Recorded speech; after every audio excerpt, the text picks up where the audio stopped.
country pẹ̀lú voice ẹ̀. Ọ̀gbẹ́ni Arems Alhaji Aremu Abdulwasiu ẹ káàsán sá o. Ẹ káàsán olóòtú. Ẹ kújọ́ mẹ́ta sá o.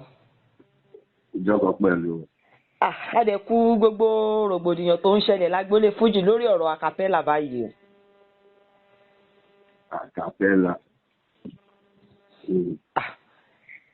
Ẹ lè sọ pé ẹ̀gbọ́n pa gbogbo nǹkan tó ń ṣẹlẹ̀ ń gbòòrò yín gẹ́gẹ́ bí mánéjà àtàwọn tẹ̀tún produce fáwọn onífújì káàkiri. Ó gbẹ̀ la gbọ́. Lórí ní obìnrin ti bẹ́ẹ̀ lọ sórí Facebook. Àwọn tó bá bò mí dáadáa wọ́n mọ̀ pé WhatsApp ni máa ń jókòó sí. Okay. Because fóònù ọ̀hún mi mọ̀ kò sí Facebook lórí ẹ̀. Okay. Lábẹ́kùn kọ́lé Facebook máa ní láti máa switch around and all that. So stress ni ẹ̀. Because kò sáàbùkù ara iṣẹ́ tó pọ̀ lórí tébù kan fún yóò láyè láti máa lọ káàkiri báyìí lọ. Lọ́dọ̀ ṣẹlẹ̀. Lẹ́nu ọjọ́ mẹ́ta yìí ni èmi ti ẹ̀wà ní ṣó yẹn lágége ọba orin Saheed Òṣùpá. Wọ́n sọ pé olórin fújì wọn ò dárúkọ bóyá àwọn ọ̀jẹ̀wẹ́wẹ́ àbáwọn àgbààgbà o. Wọ́n kàn ní olórin fújì tó bá lè kọ acapella kó jáde. Àwa observe pé àwọn èèyàn jáde bọ̀ lẹ́nu kò pẹ́ sí ìgbà tí ọba orin sọ̀rọ̀ yẹn ni ọ̀gbẹ́ni Òkìkí Bright wọ́n jáde. Wọ́n dẹ̀ kọ́kọ́ sọ àwọn ọ̀rọ̀ tó ṣe dáadáa pé àwọn lè kọ́ kinní kan. Bọ̀ níta làwa bẹ̀rẹ̀ sí ní rí oríṣiríṣi báwọn èèyàn ṣe ń sọ làwọn náà ń ṣe live lọ́n ṣe gbẹ̀lú oríṣiríṣi. Wọ́n tún ti mọ̀rọ̀ Barrister wọ́n ti mọ̀rọ̀ late Barrister mọ́ wọ́n gbogbo rògbòdìyàn ṣáà ti pọ̀ débi pé àwọn ọmọ àwọn sàbẹ̀ Alhaji Saheed Òṣùpá wọ́n ti ń jáde wọ́n ti ń sọ̀rọ̀ sí Alhaji Òkìkí Bright. Ẹ̀yin gẹ́gẹ́ bí ọ̀kan náà àwọn producer àti tẹ́tú jẹ́ manager most of àwọn olórin fújì ojú wo lẹ́yìn fi wò. manager eléré ńlá promoter eléré ńlá bẹ́ẹ̀ni. Ojú wo lẹ fi wò. Alákọ̀ọ́kọ́ náà ni pé gẹ́gẹ́ bí ọ̀tẹ̀ sọ ẹni ní ṣòkun ní Agége. Bẹ́ẹ̀ni. Bàbá ti sọ̀rọ̀ actor not sọ̀rọ̀ acapella. Bẹ́ẹ̀ni. And all that. Naturally tó bá súnmọ́ ọba orin dáadáa. Mo sọ Alhaji kí Dr. Saheed Òṣùpá. Màá mọ̀ pé Aláyé is an actor. Aláyé máa ń ṣẹ̀ṣẹ̀ gan. So wọ́n dẹ̀ máa ń ẹmọ̀ ìrẹ́ pé wọ́n ní comic character lára máa ń ṣẹ̀ṣẹ̀ gan. So nǹkan níta Aláyé máa sọ ń gbà ní ìgboro Aláyé kan máa sọ in order to just entertain the crowd. Ṣe understand láti lè carry àwọn audience along in terms of performance. Wọ́n ṣe pé ní délẹ̀délẹ̀ ọkùnrin wọn báyìí pé bí wọ́n fi bẹ́ẹ̀ tàdà mí nìkan yẹn náà gbà mí ṣe understand. So táwọn ìbá sọpọ̀ Aláyé yàn kì í ṣẹ̀fẹ̀ kò kì í ṣẹ̀fẹ̀ máa ń ní tó máa ń ní máa ní mọ Aláyé dáadáa ní Aláyé yẹn comedian Aláyé tẹ̀ ń wọlé máa ń ṣẹ̀fẹ̀ bọ̀. So ọ̀rọ̀ yẹn ìgbà tí mi náà ń gbọ́ pé wọ́n ní because ìjọ láti ìjọ kejì ìjọ yẹn because èmi náà àwa náà ní project tá à ń ṣe lọ́wọ́ which is fún ìgbà wọn ní Fuji AI project mi. So tí mo dẹ̀ jẹ́ coordinator project yẹn so kí ní ẹ̀ ò fún mi láyè rárá ẹnu nǹkan tó kù tó logistics in place studio tàbí ẹni gbogbo wàhálà yẹn and all that so yẹn jẹ́ kí mi wà lórí 24/7 mi ò ráyè rárá. So pọ̀ tó dà pé ìjọ kejì ìjọ yẹn ni ìjọ tó kìkì pèrè gan jọ yẹn náà àwọn studio lọ́jọ́ yẹn àwọn studio tá à ń put things in place ó yà tó kìkì pèrè lálẹ́ ọjọ́ yẹn yà Facebook ti dàrú èyí kan ti TikTok ti dàrú àná ọ̀dà mo ní kí ló ṣẹlẹ̀ that was my question for Òkìkí for that day ní alẹ́ ẹjọ́ kejì ní tó kìkì pèrè yẹn mo ní kí ló ṣẹlẹ̀ ó ní wọ́n gbé òun sórí láìpù sí àwọn olùdásílẹ̀ Fuji àti Òkútàká ó ní lórí kí nìyẹn ó ní lórí ọ̀rọ̀ acapella bó ṣe acapella wọ́n bí lọ́wọ́ ṣòkó lè kọ acapella and all that àwọn dẹ̀ ni òun lè ṣe acapella òun lè fi Aláyé bá lè ṣe acapella 4 hours òun lè ṣe 7 hours ẹni my response was pé state all wrong pé aláwọ̀kọ́ ni pé ká ní pé wọ́n Òkìkí pè mí kó tó lọ sórí láìbù yẹn ni màá sọ pé kó má lọ sí ibẹ̀ yẹn you understand I will give you a professional advice pé don't go tí máa jẹ́ káwọn reason yìí yẹ because aláyé tó sọ̀rọ̀ yẹn sábà sọ pé òkìkí sí aláyé ó dàbí sọ́mù sílẹ̀ ni ó dàbí bàbá sọ́mọ ni ṣe understand ó dàbí kọ́ máa lọ́pẹ́ bàbá òun máa díje níta gbangba ẹ̀mọ̀ bá nǹkan àrífín ni àrífín ńlá ni nǹkan àrífín tó yẹ pé èmi fúnra mi gan tí mi ò ń ṣe olórin gan ní fújì gan o kìíní ẹ̀ gan ó bà ọ̀tá mi ló jẹ́ pé why would you go to that length but ó ti ṣe nǹkan ẹni tán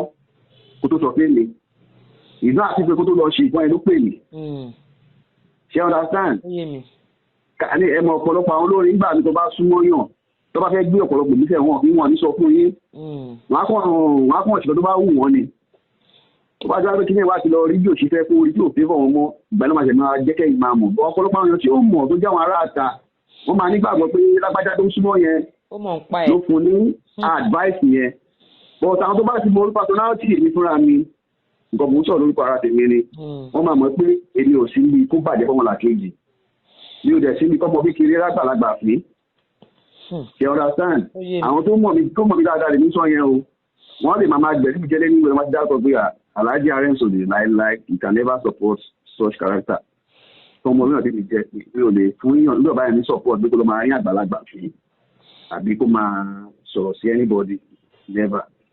ìjọsìn àlejò after tó pè mí gan tó pè mí lọ́jọ́ ìdìbò fún lábàá ìpè àlàyé o tó bá ti di àárọ̀ ọjọ́ kejì o ókè o ti lọ ṣe fídíò wọ́n ti gbé láìpù àwọn tó sun rẹ́kọ̀dì and all that fídíò ti wà káàkiri ló ṣe àwùdà tó bá di àárọ̀ ọjọ́ kejì lọ ṣe correction lórí ẹ̀ kó dẹ̀ back out lórí nǹkan yẹn I told him ọlọ́run kò ṣe pòkìkì náà ó wà láyé kò ṣe hàn tí everybody ní ẹ̀fẹ̀ sí ni I told him go and back out and do correction. ṣé wọ́n wá ṣe. ìwà àtàláyé yẹn òkìkí yóò padà ṣe ẹ máa pé nǹkan méjì ló wà lórí ọ̀rọ̀ advice advice is either kó gbọ́ or kó má gbọ́ ṣe understand ó lè advice yàn pọ̀ kó pọn dandan kéèyàn tó advice yẹn ó tẹ̀ lámọ̀ràn tó fún un ẹ mọ̀ pé èèyàn lè fún yàn láàdáìsì nígbà mi èèyàn tó fún láàdáìsì yẹn ó lè máa ṣe kó bá yé lọ́dọ̀ ẹ tí ó bá wá bá yẹn lọ́dọ̀ tó bá jẹ́ pé bílò lọ bá lọ́dọ̀ yẹn ó lè máa bí àwọn take side àbí ó fẹ́ progress fún òun ṣe understand fóun wá ṣe fẹ́ ní tiẹ̀ pọ̀ ó máa wà lákọsílẹ̀ pé gbà tó pe ìta alágbájá ní tàtà yẹn dùn ó ní kó lọ ṣe nǹkan báyìí kó ṣe nǹkan báyìí o nǹkan tí èèyàn ní kó lọ ṣe kò ṣe o ìfẹ́nu tiẹ̀ ló ṣe ọlọ́run adé san èèyàn yẹn ní ẹ̀san ṣe understand so bọ́rọ̀ yẹn ṣe rí nìyẹn èèyàn lè máa bẹ́ẹ̀ máa rìn ọ́ pé máa kó wá bá ní pé fún nǹkan gbogbo nǹkan ọlọ́run náà ni pé ẹnikẹ́ni tí wọ́n bá nípa láti ṣèrànlọ́wọ́ fún òun náà lẹ́nu kejì ẹ tí bá ráwọn àǹfààní kan tí wọ́n ti lè jà àwọn àǹfààní kan máa carry along ó wá kù sí lọ́wọ́ kó lò dáadáa àbí kó má lò dáadáa ìgbìmọ̀ tí lè jẹ́ nìyẹn. ẹ ṣe gan Alhaji bọ́ọ̀sì wá jẹ́ yìí ǹjẹ́ ní ìmọ̀ràn tẹ́ fẹ́ fún bóyá Òkìkí Bright àbí àwọn tàbí Òṣùpá àbí Alhaji Òṣùpá fúnra wọn bóyá ẹ ní ọ̀rọ̀ mọ̀ràn tẹ́ fẹ́ fún wọn pẹ̀lú bí gbogbo ọ̀rọ̀ ṣe ń lọ ìtorí pé lálábọ̀kọ́ náà kò sí mọ̀ràn tí mo fẹ́ fún kí Dr. Saheed Òṣùpá ju kí sọ pé on behalf of Òkìkí kí ni wọ́n má bínú lọ mo fi Ọlọ́run bẹ̀ wọ́n gbogbo ọ̀rọ̀ tó bí kì í sọ lọ́tún lọ́sì èyí tó fi kọrin tó fi ṣe gbogbo ẹ̀ lọ́tún lọ́sì yẹn wọ́n jẹun torí Ọlọ́run wọ́n dáríjì because mi ò lọ́rọ̀ tí mo láwọn ló lè gba ọba orin jù kí n máa bẹ̀ wọ́n lọ́kọ́ máa bínú because mi ti rí bí àṣìṣe tó fi kì í ṣe understand àṣìṣe ni so èèyàn dẹ̀ gbọ́dọ̀ máa bá gbàlagbà máa tún máa ti confrontation understand tó bá jẹ́ ọmọ tó lẹ́kọ̀ọ́ tó gbẹ̀kọ́ lé tó bá ti ṣe àgbàlagbà àgbàlagbà yẹn ò ní láti máa dó kágbàlagbà yẹn ṣẹ̀ máa rojọ́ lẹ́yìn kó dọ̀bálẹ̀ kó máa bẹ̀bẹ̀ ni kó dẹ̀ rí ìyọnu wọn pé kó má bínú sí ẹ kó jẹun torí Ọlọ́run kó má bínú sí ẹ èmi máa bẹ ọba wọn pé kó bá wọn kó wọn jẹun torí Ọlọ́run kó wọn láǹkọ̀ tó lọ́run fi ń jẹ́ Ọlọ́run kó wọn lápẹ́ kó táwọn wà ní àwọn kọ́ làwọn sọ̀rọ̀ àwọn dì bẹ́ẹ̀ Ọlọ́run ló sọ wọ́n dì bẹ́ẹ̀ kó bá mi dáríjì Òkìkí Bright gbogbo nǹkan tó ṣe pátápátá lọ́sùn ló ṣe kò sí ètí gbogbo àwọn fídíò ní àwọn kan pọ̀ tiẹ̀ tó ń sẹ̀ǹdẹ̀ sí mi náà lórí WhatsApp tí mo rí to be sincere with you is highly embarrassing ó wà disrespectful kò dẹ̀ kò wà òkè rárá then I told Òkìkí himself go and do lọ ṣàtúnṣe lórí ẹ̀ go and correct your wrongs go and amend your mistakes it's never too late for you to correct your errors. títí di àárọ̀ yìí ló sì Òkìkí Bright sì fi ṣe fídíò títí di àárọ̀ yìí tí mo bá yín sọ̀rọ̀ yìí sà. Ẹ mọ̀ bí mo sọ fún tẹ́lẹ̀ náà pé mi ò ń lọ sórí Facebook. Àwọn ọ̀pọ̀lọpọ̀ àwọn fídíò tí mo ní lórí àwọn content yẹn náà wọ́n máa ń send ẹ̀ sí mi. Ẹ mọ̀ àwọn tó bá screen record wọ́n save ẹ̀ kan send ẹ̀ sí mi because business tí mò ń ṣe jù orí WhatsApp ló pọ̀ jù sí.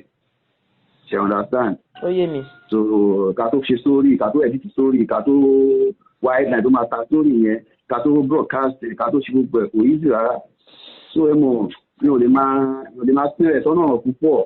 Ìníkọ̀ tí wọ́n ti ń ṣe bàbá yẹn ó máa wà distracted. Nǹkan tó ṣẹlẹ̀ nìyẹn. Ẹ ṣe gan-an. Àwọn sàbẹ̀lù tí àwọn Idris Aloma Ọbalọ́lá gbogbo wọn ti ń jáde Ridwan Àròlé Olúfimọ Àròlé Òṣùpá gbogbo wọn ti ń jáde báyìí. Ǹjẹ́ ní ìmọ̀ràn tẹ́lẹ̀ fáwọn yẹn náà sà? Ìmọ̀ràn tí màá pọ̀ fún aláàbọ̀pọ̀ ni ìmọ̀ràn tí màá fún gbọ́n tó jẹ́ upcoming artist tó jẹ́ olórin. Ní pé kọ́ máa yàjú ságbàlagbà tọ́nà ti fi hàn. Iná tọ́nà ti tàn kọ́ máa yàjú sí kọ́ máa lépa àgbàlagbà tọ́nà ti fi hàn. Nǹkan gbogbo àwọn tó di sáà yẹn lẹ́nu tó ń superstar tó ń gbé ògo fújì ga tó ń tún fújì ṣe lọ́tún lọ́sì. Kò ń ṣàwọn yẹn náà lọ́mọ ṣe ju o. Bọ̀ Ọlọ́run fúnra ara ẹ̀ ló sọ náà yẹn fún wọn. Tọ́nà bá lè ti sọ náà yẹn fún wọn ni ẹ gbọ́dọ̀ gbà fún wọn. Ẹ gbọ́dọ̀ kán kádàrá lọ. Ẹ gbọ́dọ̀ sáré. Ṣé ọ̀rọ̀ sá ẹ gbọ́dọ̀ sáré ju ọjọ́ orí yín lọ. Wọ́n ọ̀dẹ̀ gbọ́dọ̀ máa wà nǹkan tí ò sọ̀rọ̀ kiri. Ẹ mọ̀ tí ọba ti jẹ́ ìdá tó wá tó bá wà tú over ambitious tó bá ti wà too desperate. Ìgbà bí kòkòrò nígbà tó kù. Àrùn nǹkan tó kàn ẹ̀ ló jẹ́ bóun ṣe ni. Tó dẹ̀ nímọ̀ pé àwọn tó ń ṣe yẹn àṣìṣe ni. Ṣé ọ̀rọ̀ sáà èèyàn gbọ́dọ̀ wà ambitious tó gbọ́dọ̀ tún máa pé gbogbo ọ̀nà kọ́nà tó bá gbà gbogbo nǹkan ọ̀nà tó bá gbọ́dọ̀ gbà láti di star lọ́nà bá ṣàrẹ́jìstar no there are ways to go about things in life. Mo láwọn ọ̀nà tó yẹn gbọ́dọ̀ tọ̀ lórí àwọn èèyàn àjò jẹ́ pé ìgbà tó kìkì tá a lọ́kọ́ máa ní tòkìkì nígbà yẹn tó gbogbo máa kọ́ mí sí nígbà ìta ọjọ́ sọ̀rọ̀. Mo sọ pé kìkì fúnra rẹ̀ wọ́n náà wọ̀ pé bàbá you might believe that omorin kọ mo nígbà àwọn kan mọ̀ tó wọ́n wà tó morin kọ jù ẹ lọ. Mo ní but in order for you láti tètè rọ́nà lọ nínú iṣẹ́ títí tó ń ṣe káyé lè mú ẹ káàkiri àgbàlá ayé. Mo ló gbọ́dọ̀ lóyà sí gbogbo àwọn tọ́nà ti tọ́nà ògbó wọn yẹn. Gbogbo àwọn tọ́nà ti fi hàn yẹn gbọ́dọ̀ lóyà sí gbogbo wọn. O gbọ́dọ̀ ní anybody free. O gbọ́dọ̀ sì bẹ̀rẹ̀ láti anybody. O gbọ́dọ̀ wà humble. O lè gbọ́dọ̀ fún oníkálukú o gbọ́dọ̀ máa fún respect wọn. Nípa àwọn gbọ́dọ̀ sọ̀rọ̀ àwọn superstar ọlọ́run tó wọ́n di superstar. Tó o bá gbà fún wọn, o gbà fọ́lọ́run nìyẹn. Ọlọ́run á jẹ́ kọ́ gbé. Ẹ understand?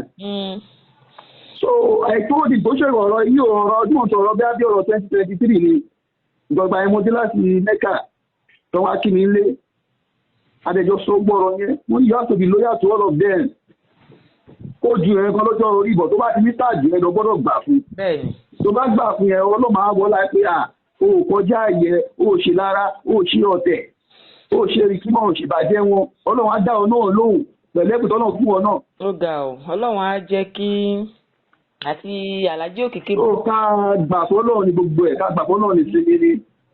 Kí wọ́n máa wá nǹkan tí ó sọ̀rọ̀ káàkiri lọ kí wọ́n gbà fọ́lọ́run Ọlọ́run fún gbogbo ẹ̀ Ọlọ́run sọ̀rọ̀ ní sáà ìdákọ́ tó sọ̀rọ̀ ní sáà pé tó bá búyàn àbí tó bá rẹ́ búyàn ṣé kí nìkan tó fẹ́ di sáà no lásìkò ẹ bá ti tó tó fẹ́ di sáà yẹn Ọlọ́run á fẹ́ di sáà lásìkò tó fẹ́ tó wà di sáà yẹn kò ṣe eré jẹ́ ọmọ sáà ni àbí ìdíjọ́ tí ọmọ ṣe Ọlọ́run ló ń fún Ọlọ́run dẹ̀ ló ń tó Ọlọ́run máa rí bàbá ń dẹ̀ Ọlọ́run máa rí bàbá ń dẹ̀ tó jẹ́ máa tó mọ́ di ó lè máa tó mọ́ lọ́lá sọmi ọgbọ́n náà wọ́n ṣe ni. Bẹ́ẹ̀ni. Gbogbo kìíní yẹn inú mi ò dùn sí rárá mo dẹ̀ ń ṣàtúnṣe fún ọ̀pọ̀lọpọ̀ gbogbo ẹgbọn èèyàn tó yàn bá ti ṣe nǹkan tí ẹ pé kò ṣe bó tó ṣe nǹkan ló fi lọ yìí ìyàtọ̀ wà ń bẹ̀ ìyàn tí lọ sí nǹkan rẹ̀ bì kẹ tó máa gbọ́ sí nǹkan yẹn. Ọ̀dà sáà tó bó ṣe rí nìyẹn. Ó ti ẹ̀dá bẹ́ẹ̀ ṣe yànnàná bí gbogbo ọ̀rọ̀ yẹn ṣe jẹ́ torí pé nílé ẹ̀ríta ẹ wà pẹ̀lú Alhaji Saheed Òṣùpá ẹ̀dẹ̀ tí wà fún sí Òkìkí Bright so ṣẹ̀bọ̀ kó má dà pé bóyá àgbà tí ó gbọ́ ọba orin bó fún ara wọn mo lè gbẹ̀rí wọn jẹ́ ọba fún ara wọn gan wọ́n mọ̀ mí dáadáa bíi pé èmi ò kì í síbi ìbàjẹ́ àwọn fún àwọn mọ̀ mí. ọba onílẹ̀ ọjọ́ adájọ́ tẹ̀jẹ́ ẹ̀kọ́ pé wọ́n kó àwọn ọ̀pọ̀lọpọ̀ àwọn ọmọdé mọ́ra gan ara wọn fi kọ́ àwọn ọmọdé lọ́mọ́ra ni pé wọ́n bá mi sọ wọ́n náà wọ̀n náà pé ó máa ń dún àwọn ọmọ abẹ́rẹ́ àwọn ọkọ̀ mi náà káwọn náà gbó lẹ́jọ́ mẹ́ta yìí náà ń dá àwáyé wọ́n dá camp kan lẹ́ka pẹ̀lú Fuji music camp náà Fuji music camp FMC kídà ní àìjẹ́ nǹkan yẹn láti lè develop new talent new star lágbólé Fuji náà ni láti lè tọ́nà ògbó tuntun ní kí ní ẹwà kù FMC Fuji music camp àwọn ló ń náwó ara wọn kò sí sponsor o àwọn ló ń náwó ara wọn lólẹ̀ a máa kọ́ máa ti dáyé tó bá ti lórí street from street a máa fún àwọn songwriter wọ́n máa kọrin fún àwọn pẹ̀lú wọ́n máa gbọ́ studio máa ṣe orin fún wọ́n máa ṣe bọ́ńṣẹ̀ ṣe gbogbo ẹ̀kú ìyẹn àwọn ló ń náwó ara wọn láì gbó lọ́wọ́ anybody kí ló ń báyìí làmà ní kò fẹ́ káwọn ọmọ lẹ́yìn ìdíje ni. àfi sùúrù o àfi sùúrù. onífújì náà láti tó ń ṣe rú ẹ̀ ọmọ òṣèlú bá àgbójú wọn ṣe kí ní ẹ pé àwọn tó máa kọrin òṣùpá nìkan àwọn tó bá ṣe onífújì tó bá ń lo any style tó bá ń lo ẹni ogun tó bá ń lò ní ó bá máa lóhun àṣáìdì máa lóhun pàrísà máa lóhun ògbésèrè máa lóhun ṣíláàtọ̀ máa lóhun ṣẹ̀ṣẹ̀ àlàó gbogbo tó bá tàbí olórí fún ìdòmò orí kọ́ dáadáa nǹkan tí kìíní ẹ̀ wà fún nìyẹn lọ́lẹ̀ nínú owó tó ń nọ́ra lórí ẹ̀ nínú àsìkò tí yóò ti fún un náà lọ fi wá táìmù fún wa ká ti máa ṣe ní ìṣèlú gbẹ̀ lórí ẹ̀ ṣé ní ìbáyìí la máa ní kò fẹ́ kí olórí ọmọ ìkíní jáde ni. ó ga ọ ọlọ́run á jẹ́ kí. àwọn anọ́rò nǹkan ẹ̀ lọ́kùn lọ́dẹ̀ dá kìíní ẹ̀ lẹ̀ FMC ó ní ìṣòwò wà nínú news káàkiri náà táwọn èèyàn mọ̀ ń pa ẹ̀ nígbà tá a tán bá dá kíní ẹ̀ lẹ́gbọ̀n ọ̀fẹ́ ká pariwo kíní ẹ̀ mọ́ ká gbọ́dọ̀ pariwo kíní ẹ̀ tẹ́ bá ti ṣìbọ̀ ẹ̀ka yìí máa mọ̀ ń pa ẹ̀ ọlọ́run ní ká máa ṣe ní ìdórí ẹ̀ nítorí nǹkan báyìí tó ṣẹlẹ̀ báyìí náà ni tó bá tó lórí jáde kò ní máa náwó ara ẹ̀ máa náwó wàhálà máa náwó gbogbo ẹ̀ ó dàrú iṣẹ́ owó ẹ̀ kò yíyí ilé Fuji sọ alárí yẹn ò ṣe èèyàn bẹ́ẹ̀ ó jù mí gan pé kọ̀ọ̀bá ẹ̀ wáyé látọ̀dọ̀ mo wà surprise gan kí a gbogbo ọba orin pé kọ́ má bínú abẹ́ wọn náà ni. ẹjọ́ gbogbo ayé ni mo bẹ̀ mo fẹ́ àpò yìí ẹjọ́ gbogbo ìyá abiyamọ ayé ẹjọ́ nítorí Ọlọ́run ẹ bá mi bẹ̀ kí Dr. Saheed